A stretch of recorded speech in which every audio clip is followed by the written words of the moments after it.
अस्सलाम वालेकुम दोस्तों, वेलकम टू माय चैनल कहानी जंक्शन। कहते हैं कि पहले वक्तों में एक अराबी ने अपनी बीवी को तलाक दे दी। कुछ लोग इसके पास पूछने और सबब मालूम करने आए कि उसने तलाक क्यों दी।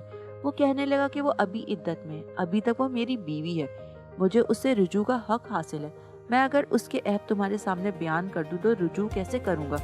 लोगों ने इंतजार किया और इद्दत खत्म हो गई और उस शख्स ने रुजू नहीं किया। लोग दोबारा उसके पास आए तो उसने कहा, अगर मैंने अब उसके बारे में कुछ बताया तो ये उसकी शख्सियत मस्क करने के मुतरादिफ होगा और कोई भी उससे शादी नहीं करेगा।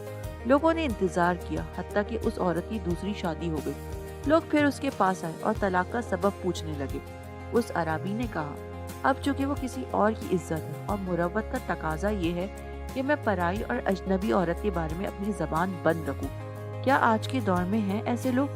बल्कि कहीं रिश्ता होने लगे तो बेशुमार गलतियां निकाल कर बता देते हैं। और तो और तलाक देने के बाद किसी हराम खोर आमिल के पास जाकर इस पर जादू करवा देते हैं कि मैं देखता हूँ कौन करता है तुमसे शादी। इसलिए बेटियों की शादियाँ वहाँ करें जहाँ लोग इन्हें अपनी इज्जतें समझे, ना कि वक्त गुजारी का जरिया।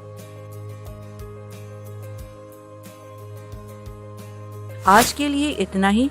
मिलते हैं अगली कहानी के साथ। अपने कीमती फीडबैक देने के लिए वीडियो को लाइक एंड सब्सक्राइब जरूर कीजिए और अगर आपके पास भी ऐसी ही कोई इंटरेस्टिंग स्टोरी है तो डिस्क्रिप्शन बॉक्स में दिए गए जीमेल एड्रेस पर हमारे साथ जरूर शेयर कीजिए।